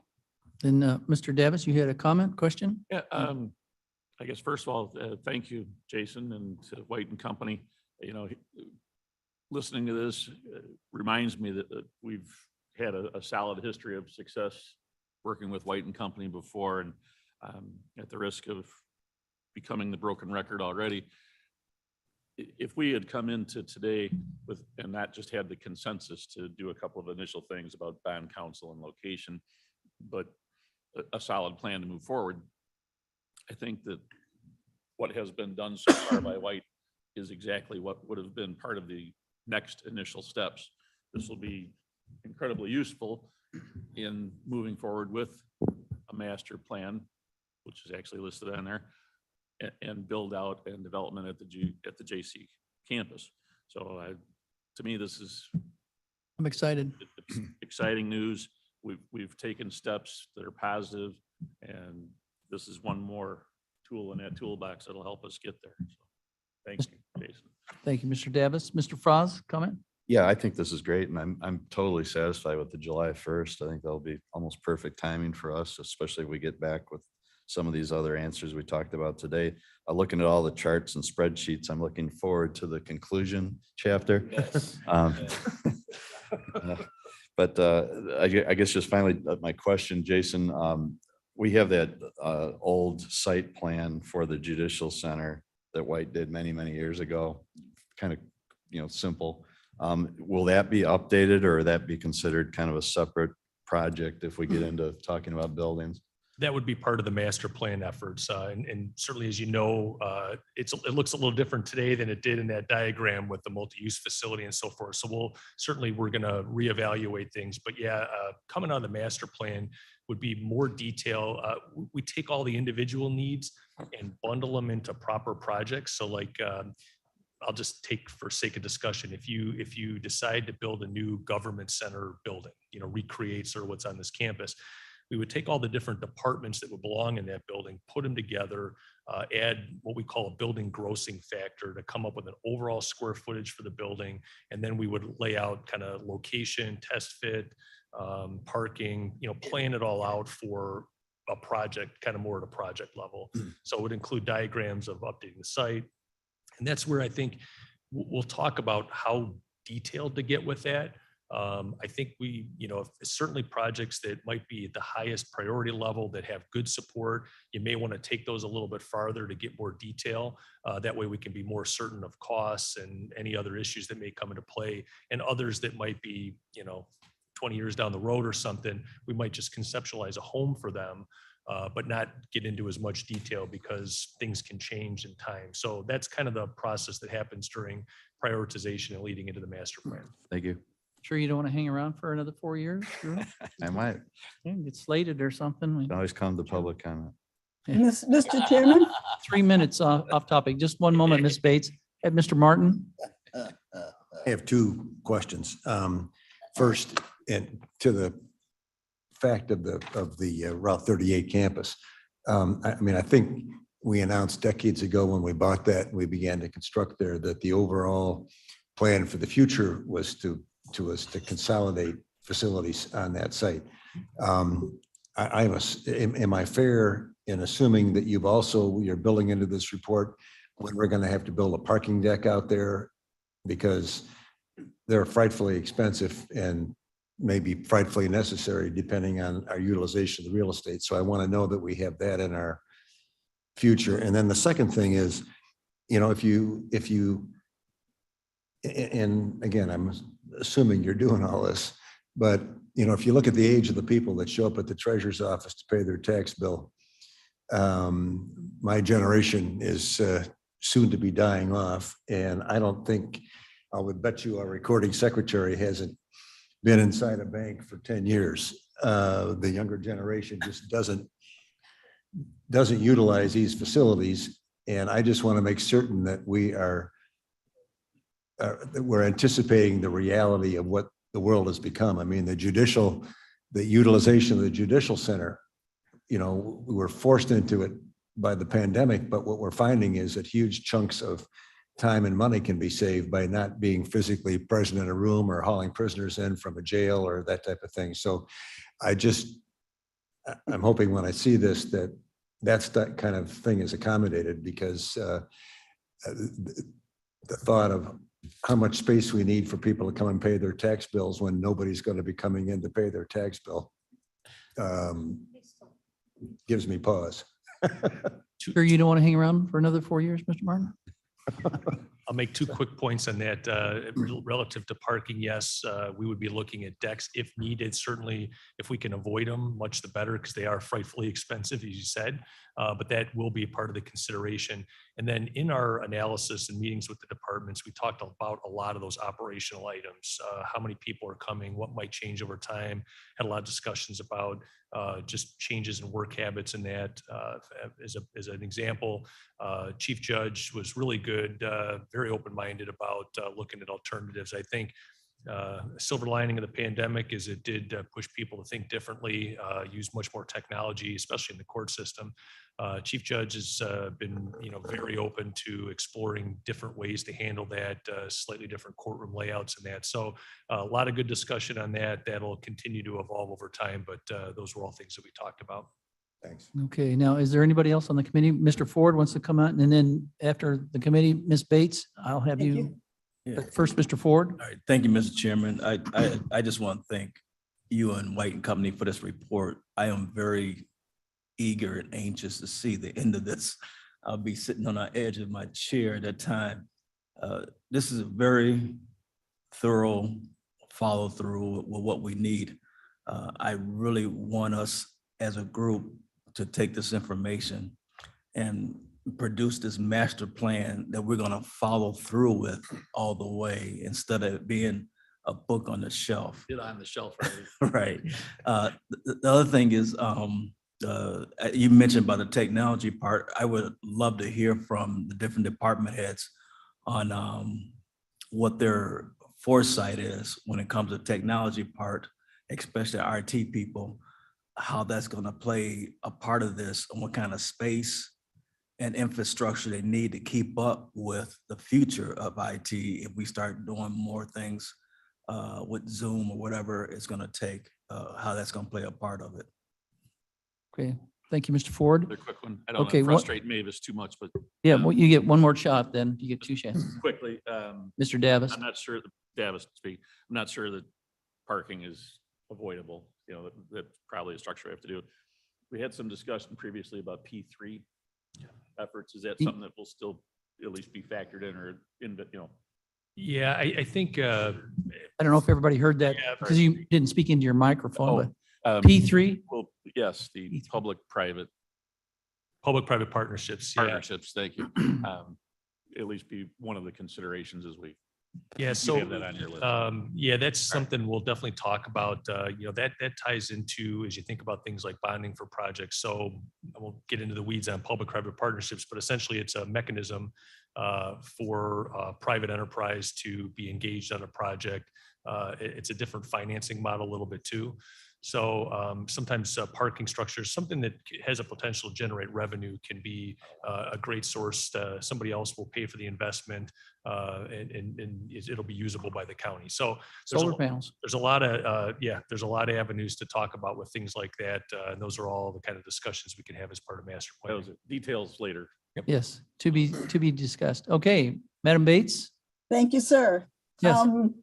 As another voice on this subject, I would like to remind everyone of the sustainability of preserving existing buildings. You can save energy, you can save on construction materials, you save on landfill junk.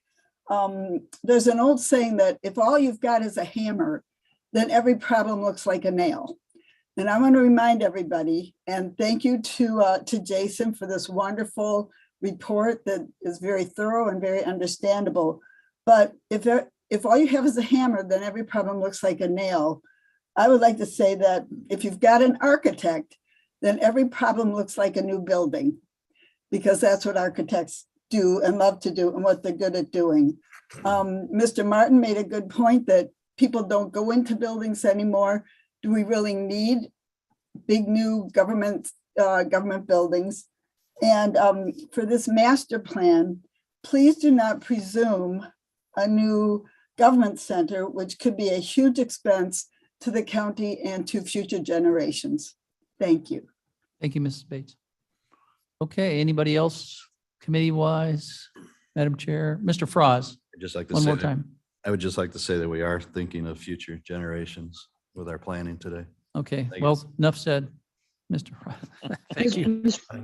Mr. Chairman, Alan, Yes, Miss Allen. this is just a memory back to our recent building of the multi-use facility. When we're trying to figure out buildings and bonding, let's lean heavily on Mr. Onzik, as if we didn't lean on him heavily enough already. But what he was able to do for us was to say that the multi-use facility building was something that we could bond, and we would pay interest for the first 2 to 3 years. And then an old bond would be paid off. And after that, we could use that freed up money to pay off principal and interest until this bond was done. So what he was doing was figuring out how to work the expense of a bond into our budget so that we could handle it. If we're talking about, a $60 million building, and yes, of course, the county can do lots of bonding. The fact is you still have to pay for the bond. And so we'll need his help to see how to work that into our finances, if that's the direction we want to go. Thanks for letting me talk. Sure, not a problem. I see a note here from Dr. Silva. Did you have a comment at this time? No comment, Chair. Thank you. The comment actually was referring to the conversation regarding the health department and how we are going to hopefully have a new director to bring into that conversation soon. Oh, I see. Thank you. Okay. Thank you for your Sorry. time. Uh-huh. Thank you. Okay.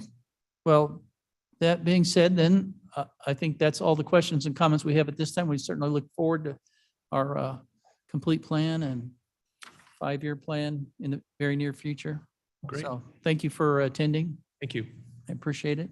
Appreciate all your work, as I believe the rest of the committee has already mentioned as well.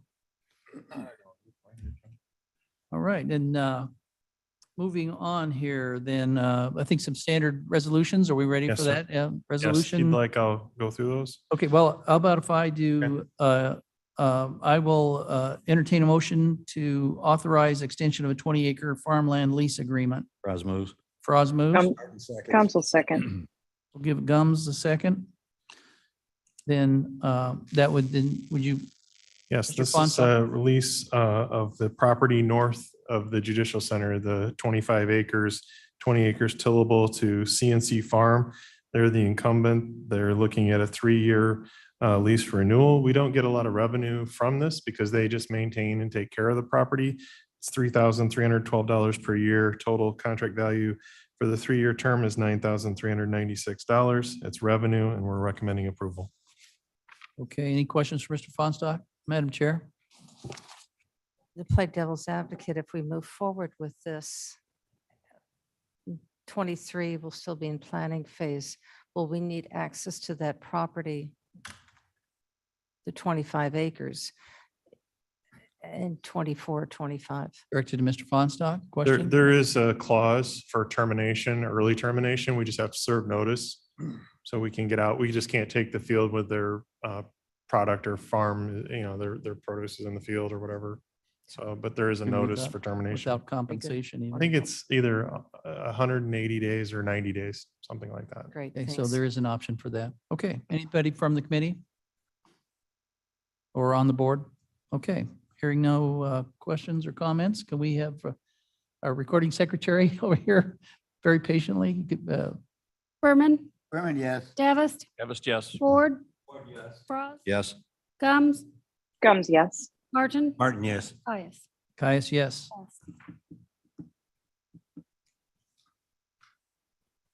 Okay, then may I have a motion in a second for authorizing capital projects from capital fund as mentioned by Mr. Fonstock. Martin moves. Martin? Ford second. And then Again, this is the capital projects from the capital fund. It simply is identifying the projects. It is not a budget adjustment. It's not changing the finances of the capital budget or program, and it is balanced with the fiscal year 2022 budget. These are projects that are just identified by name. If anyone has any questions, I'd be happy to try to answer those. But again, the top portion of the table is the capital projects that were approved in the budget, and the bottom portion is what's been modified since the approval. And that was that table you showed Yes, earlier. it's in it's incorporated in the resolution, and it's $6,506,976 in capital projects. Mr. Chairman, All right, Mr. Ford, question, comment? I'm just saying, now it is included, so we do have. Oh, okay, Just want to note it that we do have. okay, We get it.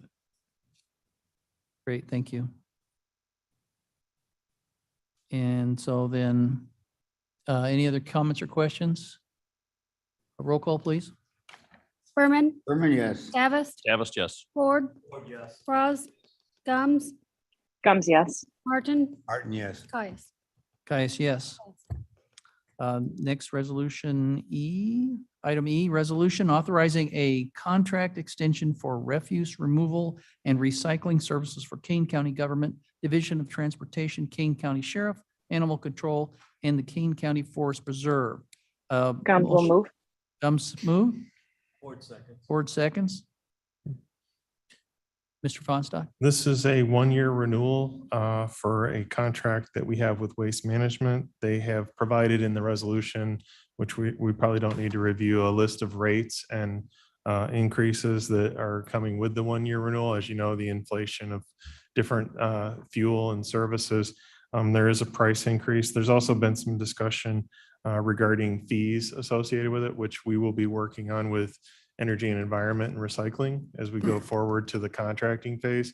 So we have not signed the contract for the renewal, but this is authorizing it, and it's budgeted across various line items for the fiscal year, and we're recommending approval. okay, any questions for Mr. Fonstock? Hearing none, roll call, please. Berman, Berman, yes. Davis, Davis, yes. Ford, Ford, yes. Bras, Yes. Gums, Gums, yes. Martin, Martin, yes. Caius. Caius, yes. Passed. Item F, resolution authorizing janitorial service for Kane County facilities. Move by Ross, Martin seconds. Martin, second. And Okay. Mr. Fonstock. So this is for janitorial services for all buildings. It's a contract amount of $1.2 million per year. It's a 2-year agreement with an option for 3 one-year renewals. It is with Peterson Cleaning of Rockford. This was a RFP issued by purchasing and reviewed. We do have the recommendation to go forward with Peterson Cleaning. Again, we've had some challenges with different cleaning companies and janitorials. They had 3 responses, and the recommendation was to go with Peterson. I believe, we're going to be looking at this further as the year goes on. And it's just because the demand for staffing cleaning has been very challenging. So we're recommending the approval, and it's 1.2 million per year for 2 years. Okay, and then extension. And extensions. Yeah, if it's working out. Yes. Okay, any questions? Wait, Berman, Berman, yes. Davis, Davis, yes. Ford, Ford, yes. Bras, Gums, Gums, yes. Martin, Martin, yes. Caius. Caius, yes. Passed. Item G, resolution authorizing contract for Keene County janitorial supplies. A motion by Gums will move. Gums, Berman. Berman second. And then Mr. Fonstock. This is our janitorial supply contract. This was bid out by purchasing. It is recommended that we go with Warehouse Direct out of the 5 bids. It's $90,000 per year for 2 years with 3 one-year renewals. It's a budgeted expense, and we're recommending approval. Okay, any questions? Roll call, please. Berman, Berman, yes. Davis, Yes. Ford, Ford, yes. Bras, Gums, Gums, yes. Martin, Martin, yes. Caius. Caius, yes. Passed. Item H, resolution authorizing, excuse me, the reorganization of the Building Management Department creation of 3 new positions, and budget adjustment. And this was included in the presentation that you, Davis moves. It's in a handout provided. Second. Davist, Ford. Ready? Any questions? I think it was pretty clearly explained. Thank you, Yeah. Mr. Bonstock. There are budget adjustments that were provided by finance in the actual resolution that I handed out, if anyone wants a fiscal notation, so. Okay. Comments, questions? Roll call, please.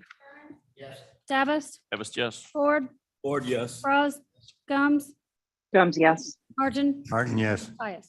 Pius, yes. Pass. And then on to information technology. Okay. Resolution authorizing professional services contract for web design, moved by Ford. Ford, Raz. Ross seconds.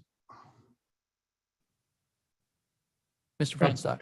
So we use web design services for some small projects for editing and modification to web pages, websites, and graphics.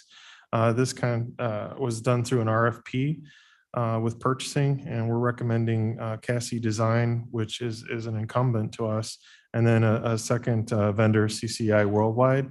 This is for services not to exceed $60,000 per year, and we're asking for a 5-year agreement for these services. This is a budgeted expense, and we're recommending approval. Okay, it's motion second by Ford and Froz. Any questions at all for this? Okay, nothing. Then roll call, please. Berman, Berman, yes. Yes. Ford, yes. Bras, Yes. Gums, Gums, yes. Martin, Martin, yes. Pius. Caius, yes. Last one. That's it? Got one more. Oh, you got one more. Mill Creek. Okay, well, okay, then let's just jump ahead real fast, do Mill Creek, if you don't mind, Julian, for just, you've been stuck for If anybody has any questions, I'm here. So I don't, You don't have anything? I have Oh, a okay. report, but I don't, it's, From you, I mean, really. Wanna do it? Okay, Mill Creek, you want to do, let's see, resolution 22-05 authorizing extension of Mill Creek SSA concrete lifting and repair, moved by Raz Froz, moves. Davis. second by Davist. Okay. Quickly. This is just a concrete for the contract for the Mill Creek SSA. They do concrete lifting and sidewalk repair services. It's $16,400 annually. It's a 2-year agreement with 3 1-year renewals with Raise Right Concrete Lifting, and we're recommending approval for this budgeted expense. Okay. Any questions? Roll call, please. Berman, Berman, yes. Davis, Davis, yes. Ford, Ford, yes. Bras, Gums, Gums, yes. Martin, Martin, yes. Pius. Caius, yes. Pass. And then maybe in her last appointment here to report to us, Julie Mann, our PIO, Public Information Officer, has an update. just quickly, we continue to work really hard in the Public Information Office to get the information about what the county is doing out to the public between April 13th and May 10th. We reached 22,000 people on Facebook. So we're really building it up. The site has a lot of great stuff on it now. So we've reached out to all the communities in Kane County. We're now following them who have social media sites. They are now responding by sharing a lot of our information that we're putting out. So we're very proud of that. We continue to look at the website to try to update that. And the transition from Rick Nagel to our office for Kane County Connects continues. Okay, great. That was fast. Gee, you don't want an hour? That's been standard procedure here in this meeting. Oh, Mr. Froz. Just on that subject, I'd like to mention that Rick Nagel is leaving late this month, and after many years of taking King County Connects from 0 to a really high subscription rate. Anyways, I'm working with Madam Chairman's office to honor him at our next board meeting. I think that's definitely appropriate. Mr. Nagel's provided a wealth of information, and that was one of the first things that I, even as a prospective board member before then, was notified that the King County Connects was available, and it was provided it was a very good link to keep track of items going on in the county and with the government. So absolutely. Let's do it. Okay. Nothing on vehicles? Any new business? Better not be. Old business, discussion of 2-48. You received a copy of the original and a change on 2-48 for the administration committee. I think it's mostly, we removed the PIO, or we didn't put in the PIO. They'll probably go to exec, right? The executive committee. And I think mostly just updated on the terminology, Yes. instead of Central service. central services and microfilm, I think is the original. Is there any, having had a chance to at least look it over a little bit, is there any comments? I like. Mr. Davis, it looks great, huh? Okay. Yeah. Oh, Mr.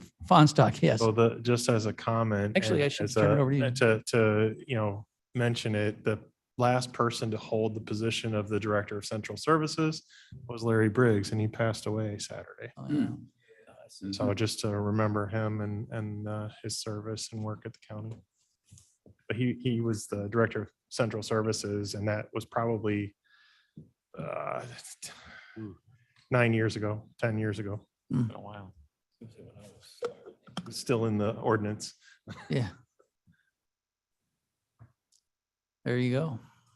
Raz moves to adjourn. Congratulations on beating the 12 o'clock hour. Okay, we can do that. Okay, second. Right here. Comes a second. You probably might want the reports on The file reports too. on Oh, reports of finance. Oh, see, I- see that was how you messed me up? implicit in Oh, yeah. that motion. I think. Okay. May I have a motion to put the reports on file? Place reports on. file. Martin moves. Martin, Ford seconds. Roll call, please. Berman, Berman, yes. Davis, Yes. Ford, yes. Bras, Gums, Comes, yes. Martin, Martin, yes. Caius. Yes. No executive session required. Move to adjourn. Sorry, I got Froz and Gums Nice. for that. All in favor? Aye. Hers. Aye. Aye. Okay.